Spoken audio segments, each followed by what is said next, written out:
Ayun na nga po, nakakulong pa rin si dating Pangulong Rodrigo Duterte at kapag minamalas-malas at sinatuloy yan dyan, wala naman dyan death penalty pero ang sagad yata dyan ay 30 taon na pagkakulong. So, yun, nanghihinayang lang tayo. Marami siguro nanghihinayang kasi siya popular na popular siya nasa pwesto pa. Talagang takot sa kanya lahat ng isa ng gobyerno, mga congressman, mga senador, mga lahat takot sa kanya. At sayang yun, yung takot sana ngayon kung na-convert niya sa paggagawa ng batas, pwede niya i-command yun naman ang ginagawa niya talaga yung pagtatanggal ng, halimbawa, yung pagtanggal ng prangkisa, ng hindi pag-renew ng prangkisa ng ABS-CBN, puro command naman niya yun yung pagkakulong ni Leila de Lima, pagtanggal kay Justice Sereno, lahat naman yan, kinuman niya So sayang kung ginamit niya yung kanyang power na yon, yung fear factor na yon sa pagpapagawa ng batas.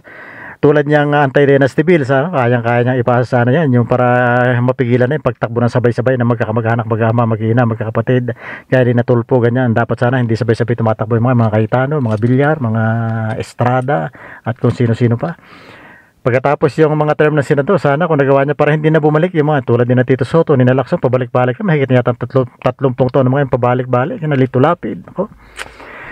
Kung gagawin sana na bago ating konstitusyon na medyo na-amend yun, yung portion na yun, na isasad halimbawa na kapag naka 12 taon yung isang senador, 12 taong nag-service, not necessarily tuloy-tuloy, kahit yung palundag-lundag, pag tinotal mo halimbawa 12, bawal na silang bumalik kailanman. Yung 12 taon, napakatagal naman, siguro naman, napakarami na nang nanakaw. No? I mean, yung kinita nila siguro, napakalaki na. 12 taon kang senador, hindi na siguro biro yun, malaki-laki na kinita mo. No? Congressman naman, ganun din. Halimbawa, sabihin na natin kapag 9 years. So, kapag naka 9 years nang nagsilbi ng kahit hindi tuloy-tuloy, kahit palundag-lundag at ikaw ay nakatatlo na, nakasyam na, hinto na rin, hindi ka na pwedeng bumalik para yung ika nga ay patronage politics, maiwasan na, mabawas-bawasan. Saka yung dynasty nga, mabawas-bawasan. Mapakaganda sana ng mga batas na yun. Yun ang pinagsisimula ng kurakot at saka yan yung patronage politics kasi pabalik-balik lang ang mga politiko. Kung meron sana tayong ganung batas, so di magkakaroon naman ng pagkakataon tumakbo yung iba kapag naubos na yung mga sikat. O di may chance na yung hindi sikat. Para man may chance yung mga hindi sikat. Halimbawa, wala na yung mga sikat na mga Soto, Lacson, Pacquiao, Revilla, Estrada, Villar, Cayetano. Pag wala na mga yan, o di may chance na yung iba. Yung mga, halimbawa si Macario Bayabas, si Felicissimo, Alumpihit, sina Silvestre Saronggaok, kung sino-sino pa na hindi sikat. So sana, maganda sana yung batas na yun kasi magkakaroon ng pagkakataon yung hindi mga sikat. Kasi pag naubos na yung mga sikat, hindi na makabalik. At sangayon sa batas nga, hindi na sila pwedeng pumalik. Pagka nakalabindalawa na nasong pagsiservice, kaya nakasyam na taon na, ay di may chance nga itong mga walang pangalan na mga, pag yan ang talagang tinatawag na fair play. Yun tinatawag na level na playing field. Procopio Ulasiman, yan, di sana may mga chance yan, no? Kaya sayang yung kanyang popularidad, hindi nagamit sa maganda. Meron din naman ilang maganda nangyari tulad ng lisensya ng driver's license natin, 10 taon na, pati yata yung passport 10 taon na rin. So yun lang, nga lang, masama nangyari, pinaburan niya mga inchik at hinayaan niyang dapurakin yung West Philippines natin. Lahat ng ginawa ng inchik puro tama para sa kanya. At kinuha pa niyang economic advisor ang isang inchik na si Michael Yang na di umano ay sangkot din daw sa drugs. At pati yung si Peter Lim na kanyang best friend na di umano sangkot din sa droga ay pinatakas pa niya, etc. Pati yung mga, tapos yung mga sikat na tao, malalaking taong minapatay din naman malalaking tao na sangkot sa droga. May mayor pa nga, vice mayor. Yun nga lang, sabi ni Trillanes na mukha naman lumalabas na totoo, mga karibal daw ito sa sa mga drug business ng mga best friend ni dating Pangulong Digong. Yun nga, lumalabas naman yan dyan sa Quadcom at saka sa Tricom, yung mga investigation na yan. So yun, para sa mga DDS, wala naman tayong magagawa na dyan. Talaga yun, yung nakalang idolo, may hirap-hirap ng bumitaw dyan. Pero kung kayo makakabitaw pa, wala namang problema dyan. Yan. So yan, sumuporta lang kayo kung talagang gusto nyo pa dyan. Wala tayong magagawa.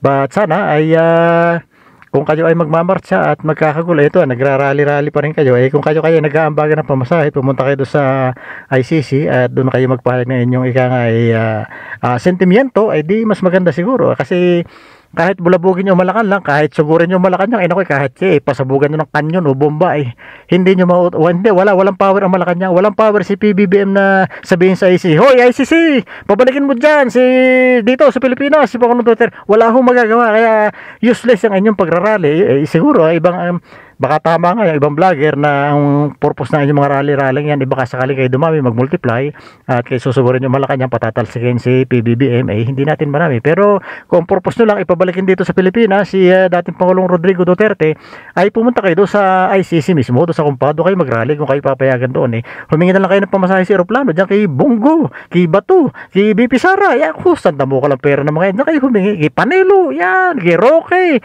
Diyan kayo humingi, kayo doon kayo magpunta sa ICC, doon kayo magpahayag ng inyong sentimiento. Parang inyong idolong si Digong, ay ewan ko kung babalik dyan, pero sa tingin ko, hindi kayang ibalik dyan. Naku, ICC pa. Paano nyo marirequest sa ICC? Sila may jurisdiction dyan. Hindi titiklop ang ICC, kahit paano gawin mo dyan, kahit si Presidente Marcos, wala, Malacanang, walang power. Kahit pa yung ating AIP sumugod doon, wala magagawa. So, hindi dapat minamaliit yung ICC, minamaliit lagi ni Digong. Ayan, nangyari. Nung mag-hearing doon, para siyang batang paslit, hindi ko alam kung siya umaarte o talaga siya nabulol, talaga nautal o talaga siya ay medyo nasyak sa mga pangyayari. Si PBBM, hindi natin sure kung gano'n siya kapopular, na siya pwede mag-command sa mga congressman at sa mga senador. Siguro sa mga ibang mga bagay, pero sana pero sa tingin ko kayo kayang gawin. So yun ang magagawang magandang legacy ni PBBM. Sana ay sa isang gabi, isang araw ay maisip na yun na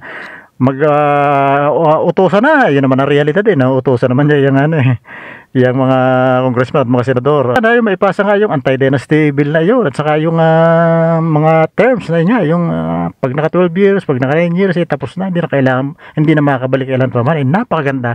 Isa siya, malamang siya maging pinakasikat na Pangulo ng Pilipinas kasi naipasa niya mga batas na yan. Ang tanong ay dahil puro sila nasa politika ay isulong kaya yan ni PBBM. Sa ngayon ay medyo duda tayo, pero malay natin bigla siya magsing at gusto niyang pala na mag-iwan ng napakagandang legacy sa Pilipinas. Iyon ang napakagandang legacy na may ipapasa niya sa Pilipinas dahil pag naipasa yung dalawang batas na yun, anti-dynasty law at saka yung term limits sa mga senador at congressman, ay hindi siya makakalimutan sa buong buhay niya. Pati yung mga susunod na henerasyon ay hindi makakalimutan na isa pa lang Pangulo Ferdinand Marcos Jr. ang nakapagsulong ng batas na yan at nagkaroon ng pagkakataon ng mga walang mga pangalan na makahalo dyan sa national politics.